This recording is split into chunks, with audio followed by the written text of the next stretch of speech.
అందరికీ నమస్కారం. ఈరోజు మనం తెలుసుకోబోతున్న స్టోరీ వంటలక్క 3వ భాగం. రాణికి స్పైసీ ఫుడ్ అంటే ఇష్టమని తెలిసి సరోజ ఏదో మాస్టర్ ప్లాన్ వేసింది కదా.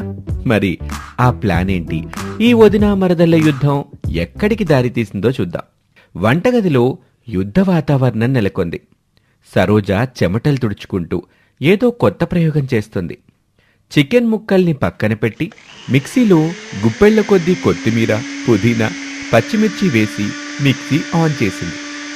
ఓహో, మా మరదలి గారికి స్పైసీ కావాలా, మసాలా దట్టించాలా? సిటీ నుంచి వచ్చి ఈ పల్లెటూరి వంటలక్కకి వంట నేర్పిస్తుందా? ఈరోజు నీకు నా తడాక చూపిస్తానే రాణి. బయటకి అందరి ముందు నువ్వు ఎంత స్వీట్గా నటిస్తావో నేనంతకంటే డబల్ స్వీట్గా నటిస్తా, కానీ నీకు మాత్రం నరకం చూపిస్తా. నా మసాలాలలో నిన్ను ముంచేస్తాను చూడు. సరోజ చికెన్కి ఆ దట్టమైన ఆకుపచ్చని మసాలా పట్టిస్తుంది. అసలు ఆ చికెన్ ఎర్రగా ఉండాలో తెల్లగా ఉండాలో మర్చిపోయేలా దానిమీద ఒక అంగుళం మందం కొత్తిమీర పేస్ట్ దట్టించేసింది. అది ఉడుకుతుంటే వచ్చే ఘాటైన మసాలా వాసన మెల్లగా ఇల్లంతా పాకటం మొదలైంది. ఆ వాసనలో మాత్రం ఏదో వింతైన కమ్మదనం ఉంది. ఇల్లంతా మసాలా వాసన అలుముకుంది. బెడ్రూంలో ఉన్న రమేష్ అప్పుడే నిద్రలేచి ముక్కు ఎగబీలుస్తూ, హబ్బబ్బబ్బా, ఏంటి వాసన? మళ్ళీ సరోజ ఏమైనా గడ్డి తగలబెడుతుందా ఏంటి? కానీ ఇది కొంచెం డిఫరెంట్గా ఉందే, ఏదో చికెన్ మసాలాలా వస్తుంది. వంటలక్క మనసు మారిందా ఏంటి? అమ్మో, మళ్ళీ ఏదో ప్రయోగం చేస్తున్నట్టుంది. ఈసారి నా నాలుక బతికితే చాలు. వాసనైతే అదిరిపోయింది, ముక్కుకి మాత్రం అమృతంలా తగులుతుంది. కానీ లోపల ఏం బాంబు పెట్టిందో ఆ దేవుడికే తెలియాలి. ఇక రాణి గదిలో తను తెచ్చుకున్న సిటీ బ్యాగుని సర్దుకుంటూ, wow, what a smell! Vantalakka నిజంగా వంటలెక్కేనా ఏంటి? నా కోసం ఇంత మంచి మసాలా వంట చేస్తోందా? నేను అనవసరంగా ట్యాంకర్ అన్నానేమో. ఈ స్మెల్ చూస్తుంటే సరోజ వదిన్లో ఏదో హిడెన్ టాలెంట్ ఉన్నట్టు ఉంది. సిటీలో ఇన్ని 5 స్టార్ హోటల్స్తో తిరిగాను గానీ ఇలాంటి న్యాచురల్ మసాలా వాసన ఎక్కడా రాలేదు. ఇక హాల్లో కనకం సోఫాలో కూర్చుని టీవీ చూస్తూ ఉంటుంది. అబ్బాబ్బాబ్బా, ఆ వాసన తగులుతుంటే కడుపులో పేగులు ఒలింపిక్ గేమ్స్ ఆడుతున్నాయి. యా అమ్మ సరోజా, ఏం వండుతున్నావో గాని ఇల్లంతా అదరగొట్టేస్తున్నావు. ఈరోజు నా కోడల చేతి వంటతో నా బరువు ఇంకో 5 కిలోలు పెరిగినా పర్లేదు, ఓ పట్టు పట్టాల్సిందే. ఇక పుల్లయ్య పెరట్లో బావిగట్టు మీద కూర్చొని న్యూస్ పేపర్ చదువుతూ ఉంటాడు. ఆ కమ్మని వాసన ఆయన ముక్కుకి తగలగానే పేపర్ పక్కన పడేస్తాడు. కనకం అప్పుడే అక్కడికి వస్తుంది. ఏంటి ఈ వాసన కనకం? నా గొంతులో లాలాజలం గోదావరి నదిలాగా ఊరుతోంది. ఇది మన ఇంటి నుంచి వస్తుందా, లేక పక్కింటి శారద వాళ్ళ ఇంట్లో ఏమైనా శుభకార్యం జరుగుతుందా? మానింటి నుండేనండి. మీ కోడలు ఈరోజు మన మీద దయ చూపెత్తున్నట్టుంది, చికెన్ వండుతున్నట్టుంది. అవునా కనకం? నేనేదో అనవసరంగా కోడల్ని అపార్థం చేసుకున్నట్టున్నానుగా. కానీ ఇదంతా చూస్తుంటే నాకు మా బావగారు గుర్తొస్తున్నారు కనకం. ఆ సరోజ తండ్రి నా బావ ఎంత కిలాడి అంటే తన కూతురు చేసే ఈ గడ్డి వంటల నుంచి తను తప్పించుకోవడానికే మా అమ్మాయి వంటలక్క అని మనకు అబద్ధం చెప్పి మనం నెత్తిన పడేశాడు. వాడక్కడ హాయిగా బగారా అన్నం, చికెను, సాంబారు మెక్కుతుంటే ఇక్కడ మనం ఆకులు అలమలు తిని మేకలా తయారవుతున్నాం. వాడు చేసిన ఈ పనికి నాకెంత కోపం వస్తుందో తెలుసా? ఎందుకండి, ఎందుకలా అన్నయ్య గారిని అంతలా తిడతన్నారు? ఆయన చేసిన పాపం ఏంటి? పాపం ఏదో కూతురికి పెళ్లి చేసి ఓ మంచి సంబంధం చూశానని ఆయన అక్కడ సంతోషపడతా ఉంటే మీరిక్కడ కూర్చొని ఆయన ఏకిపారేస్తున్నారు. ఎంతైనా ఆయన మీకంటే పెద్ద ఆయన కదా, అట్లా మాట్లాడడం చాలా తప్పు కదా అని కనకం అనగానే పుల్లయ్య ముఖం కోపంతో ఎర్రగా మాడింది. అబ్బో, అన్నయ్యని అనగానే ఎక్కడా లేని కోపం వచ్చేస్తుందిగా నీకు. అన్నయ్యను ఒక్క మాట అంటే చాలు వెంటనే పులిలా లేస్తావు. ఎంతైనా నీకు ఆ ఆండాల్లాగా నిండుగా బుట్టబొమ్మలా ఉండే నీ కోళ్ళు ఆ వంటలకంటేనే ఇష్టంలే. ఆవిడ చేసే ఆ పచ్చని వంటలు, ఆ ఆకుకూర ప్రయోగాలు నీకు అమృతంలా కనిపిస్తాయేమో గాని నువ్వందుకే నా కష్టాన్ని చూడకుండా మీ అన్నయ్యని అంతలా వెనకేసుకొస్తున్నావు. అది కాదండి, అది ఆయనకు కూడా తెలియదు కదా సరోజు ఇట్టంటి వంటలు చేస్తుందని. ఆయన ఎంతో ప్రేమగా పంపించాడుగా మన ఇంటికని. మరేం చేయమంటావు కనకం? నాకు కూడా ఆయన తిట్టాలని లేదు, కానీ నాకు తెలియకుండానే కోపం తన్నుకొస్తాంది. ఒక పక్క ఆకలితో కడుపు మండిపోతుంటే ఇంకో పక్క ఈ ఆకుపచ్చని టార్చర్ భరించలేక నా మెదడు మొద్దుబారుతుంది.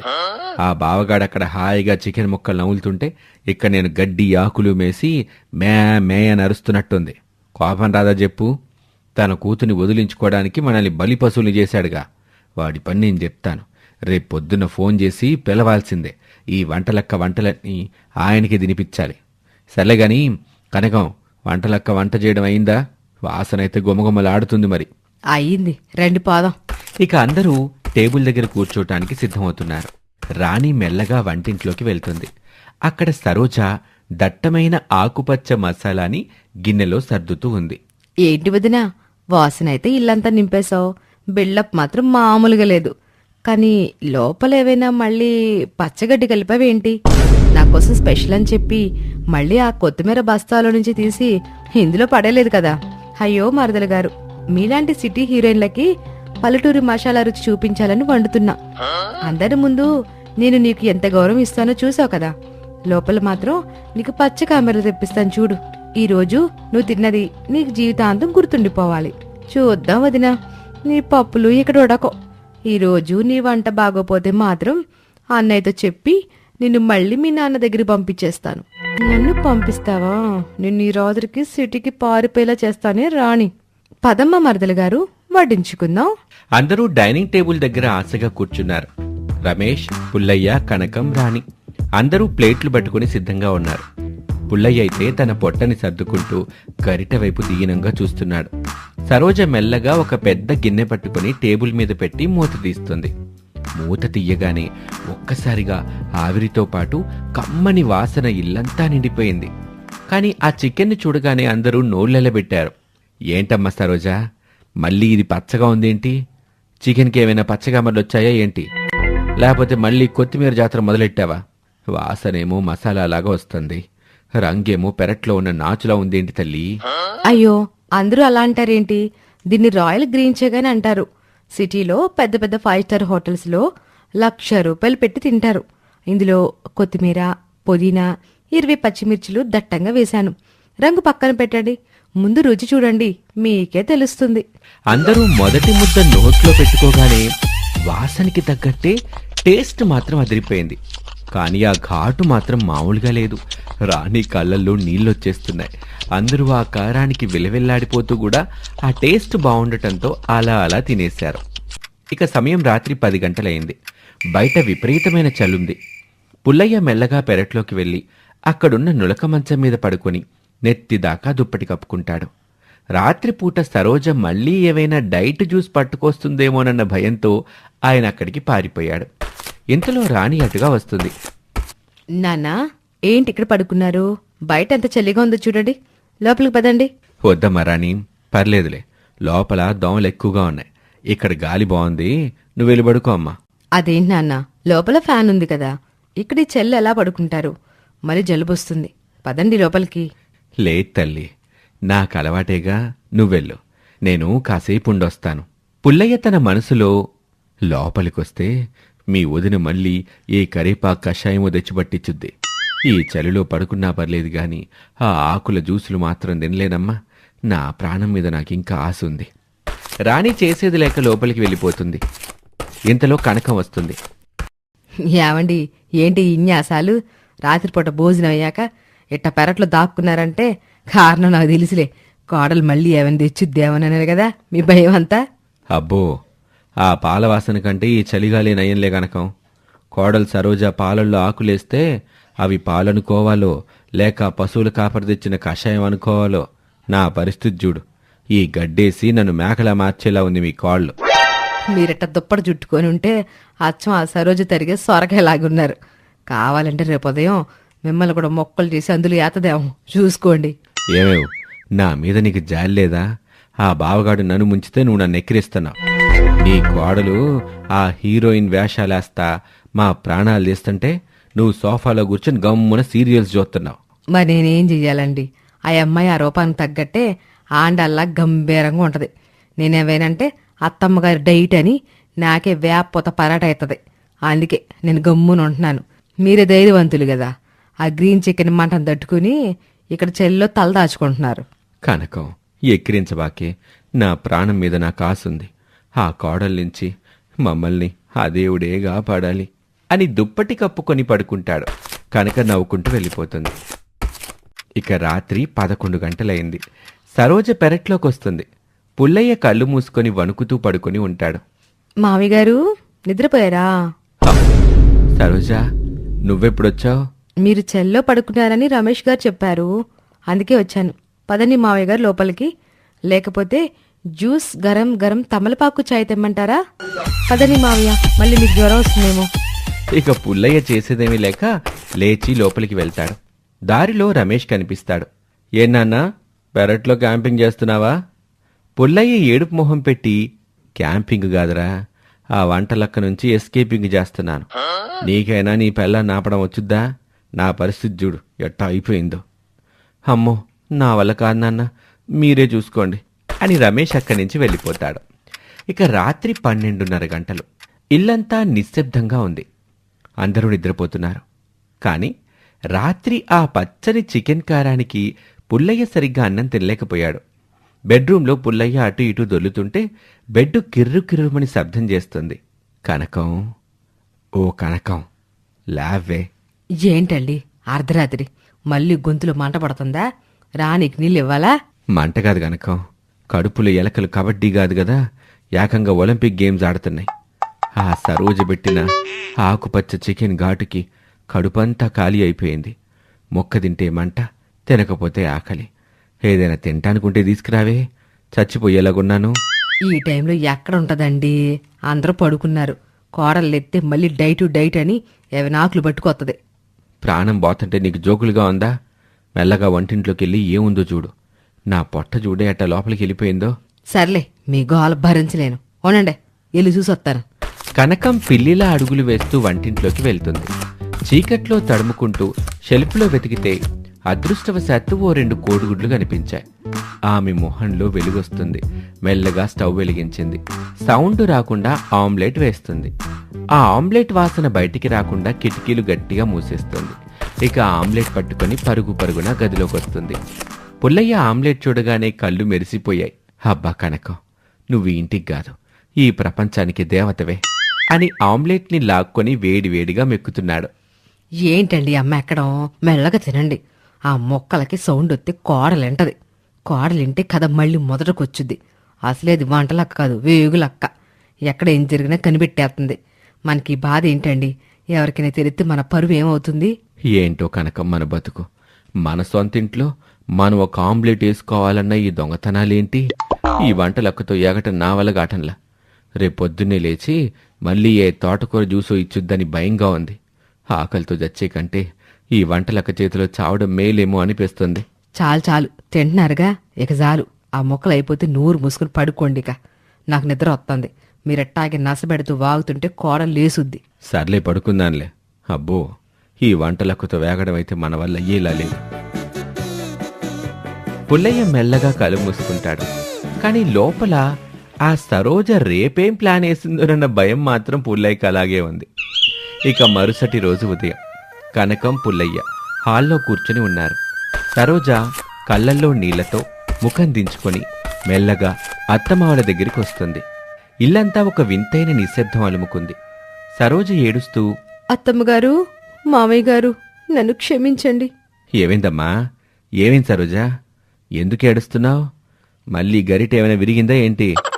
లేదు మావయ్య, నేను ఇన్ని రోజులు మిమ్మల్ని చాలా బాధ పెట్టానని నాకిప్పుడే అర్థమైంది. నా వంటలతో, నా డైట్లతో మిమ్మల్ని టార్చర్ చేశాను. నేను చాలా తప్పు చేశాను. నేను ఈ ఇంట్లో అందరిలా ఉండలేకపోతున్నాను. నా వంటలు మీకు నచ్చట్లేదు, నా ప్రయోగాలు మీకు నచ్చట్లేదు. ఈ రోజు నుంచి నేను మారిపోతాను. మీ ఇద్దరికీ నచ్చినట్టు అందరిలా నేను కూడా ఉంటాను. ఏమైనా తప్పు చేస్తే మీ కూతురు అనుకొని నన్ను క్షమించండి అని గట్టిగా ఏడుస్తుంది. అయ్యో, పర్లేదులేమ్మా, నువ్వు మా కోడలు కాదు తల్లి, మా కూతురువే. కూతురు తప్పు చేస్తే తల్లిదండ్రులు క్షమించరా? నువ్వు బాధపడమాక, మేమంతా నీతోనే ఉన్నాం. పుల్లయ్య కూడా కళ్ళల్లో నీళ్లు తిప్పుకుంటూ, "అవునమ్మా సరోజ, నువ్వంతగా ఫీల్ అవ్వబాకు. మేం కూడా నిన్నేమన్నానుంటే మమ్మల్ని క్షమించమ్మా. నువ్వెంత మంచి పిల్లవో నాకిప్పుడే అర్థమైంది. రాణి కోసం నువ్వు చేసిన వంట చూస్తేనే నీ ప్రేమ ఏంటో మాకు అర్థమైంది." మనసులో పుల్లయ్య, ఛీ, నా మైండ్ ఎంత కుచించుకుపోయింది. ఈ పిల్ల ఎంత మంచి బంగారం లాంటిదైతే నేను అనవసరంగా బావగారిని సరోజిని తిట్టుకున్నాను. నా బుద్ధి గడ్డి తిన్నట్టుంది. అసలైన వంటలక్కంటే మమకారం వండే వంటలక్కని ఇప్పుడు తెలిసింది. ఇక సడన్ గా సరోజ ఒక్కసారిగా నవ్వొప్పుకోలేక హహహా అని గట్టిగా నవ్వటం మొదలు పెడుతుంది. తన కన్నీళ్లు తుడుచుకొని స్టైల్గా నిలబడుతుంది. ఎలా ఉంది మావయ్య గారు నా యాక్టింగ్? అదిరిపోయింది కదా. ఆ మాట వినగానే పుల్లయ్య కనకం షాకులో విగ్రహాల్లా ఉండిపోయారు. ఏంటమ్మా, యాక్టింగా? అవును మావయ్య, ఎలా ఉంది నా ఎమోషనల్ సీన్? నేను హీరోయిన్ అవ్వాలి కదా, అందుకే అన్ని రకాల పాత్రలు ట్రై చేస్తున్నాను. అచ్చ నిజంగా ఏడుస్తున్నట్టు అనిపించింది కదా. మీరిద్దరు ఎంత బాగా రియాక్ట్ అయ్యారో తెలుసా? అత్తమ్మ గారి కళ్ళల్లో కూడా నీళ్ళొచ్చేసాయి. నాకైతే ఫుల్ కాన్ఫిడెన్స్ వచ్చేసింది. పక్క నుంచి ఇదంతా చూస్తున్న రాణి, వదినా, నువ్వు తోపొద్దినా. మా అమ్మ నాన్నల్ని అచ్చం సినిమా ఆడియన్స్లా మార్చేశావు. ఆ మాటకి పుల్లయ్య మైండ్ బ్లాక్ అయిపోయి తన మనసులో, దేవుడా, ఈమె వంటలక్క కాదు, సాక్షాత్తు విశ్వరూపం చూపిస్తుంది. నేను ఎమోషనల్ అయిపోయి మా కాళ్ళు బంగారం అనుకుంటే అది కేవలం ట్రయల్ షూట్ అంట. అమ్మో, మళ్ళీ ఏమన్నా అంటే ఈసారి ఆ యాక్టింగ్లో భాగంగానే ఏదైనా గడ్డి లడ్డు తినిపిస్తుందేమోనని భయంగా ఉంది. బయటికి మాత్రం వణికిపోతూ పుల్లయ్య, అబ్బో సూపర్ అమ్మ సరోజా, నీ తర్వాత ఎవరైనా నీ యాక్టింగ్కి ఆస్కార్ ఇవ్వాల్సిందే. రేపు ఏం యాక్టింగ్ చేస్తావో ముందే చెప్పమ్మా, మేం కూడా ముందే ప్రిపేర్ అవుతాం. థ్యాంక్స్ మావయ్య. అయితే రేపు ఒక విలన్ పాత్ర ట్రై చేస్తాను. అప్పుడు కూడా మీరు ఇలాగే హెల్ప్ చేయాలి. కనకం దీనంగా పుల్లయ్య వైపు చూస్తూ, మన బతుకు ఎట్ట అయిపోయింది ఏంటండి? ఇప్పుడేమో అనుకున్నాం, వెంటనే పల్టీ కొట్టింది. సరోజ అక్కడి నుంచి తన గదిలోకి వెళ్తూ ఉండగా అప్పుడు రాణి అక్కడికొచ్చి, వంటలక్క ఒక్క క్షణం ఆగుతారా అంది. ఈరోజు నీ యాక్టింగ్తో అందరినీ బురుడి కొట్టించావు, కానీ గెలుపు మాత్రం నాదే. నా గురించి అమ్మా నాన్నల్ని ఇప్పుడు దాకా అడగలేదా? వాళ్ళు నా గురించి నీకేమీ చెప్పలేదా? ఒకవేళ అడగకపోతే వెళ్ళి ముందు ఆ పని చేయి. అప్పుడు తెలుస్తుంది నా అసలు రూపం ఏంటో. నీ గురించి నేనెందుకు తెలుసుకోవాలి రాని? నీ సిటీ వేషాలు, ఆ గాలికి కొట్టుకుపోయే చుడిదారులు తప్ప నీలో తెలుసుకోవడానికి ఏముంది? నువ్వేవైనా ఈ పల్లెటూరికి మహారాణివా ఏంటి? అవును రాణి, నిజం చెప్పాలంటే నేను ఈ ఇంటికి మహారాణిని. అంతేకాదు, మీ అన్నయ్య మనసును ఏలే పట్టపు రాణిని కూడా. నేను అడుగు పెడితేనే ఈ ఇంట్లో గరిటెలు ఆడుతున్నాయి, నేను నవ్వితేనే పొయ్యలు వెలుగుతాయి. కావాలంటే మీ అన్నయ్యని అడుగు, మీ పట్టపు రాణి ఎవరు అని. అప్పుడు చెప్తాడు నా పేరు. నా వంటలకి ఆయన బానిస అయిపోయాడు. ఇక నీ సిటీ బిల్డప్ ఇక్కడ పనిచేయవు. రాణి కోపంతో ఊగిపోతూ, చూద్దాం వదినా, పట్టపు రానివో లేక పచ్చగడ్డి రానివో రేపు తేలిపోతుంది. రేపు వంటింట్లో మంటలు పుట్టించాల్సిందే. సరోజ నవ్వుకుంటూ తన మనసులో, పల్లెటూరి వంటలక్క పవర్ ఏంటో నీకు రేపు చూపిస్తాను. ఇంతకీ సరోజ ప్లాన్ ఏంటి? రాణి ఈ ఆకుపచ్చ టార్చర్ నుంచి ఎలా తప్పుకుంటుంది? పుల్లయ్య గారి ఆమ్లెట్ దొంగతనం సరోజ కనిపెడుతుందా? ఇవన్నీ చూడాలంటే వంటలక్క 4వ భాగంలో కలుద్దాం. అందరికీ నమస్కారం అండి. నేను మీ ఆండాలు స్టోరీస్ లో వచ్చే మీ అందరి వంటలక్కను. నేను మన ఛానల్ పేరుకి తగ్గట్టే కొంచెం నిండుగా బొద్దుగా ఆండాలాగే ఉంటాలండి. చూశారు కదా, ఇవాల్టి స్టోరీ మీకెలా అనిపించిందో తప్పకుండా లైక్ చేసి కామెంట్ చేసేయండి. అప్పుడే కదా నా యాక్టింగ్ మీకు ఎంతలా నచ్చుతుందో తెలిసేది. మీరు అందరికంటే ముందే మన స్టోరీస్ చూడాలంటే వెంటనే మన ఆండాల్ స్టోరీస్ ఛానల్ని సబ్స్క్రైబ్ చేసుకోండి. ఆ గంట సింబల్ని గట్టిగా కొట్టండి. అప్పుడే నా నోటిఫికేషన్స్ మీకు ధన్మని వచ్చేస్తాయి. ఓయ్ మిమ్మల్నే, అటు కాదు ఇటు చూడు, కొట్టు గంట గట్టిగా. మళ్ళీ కలుద్దాం. బాయ్.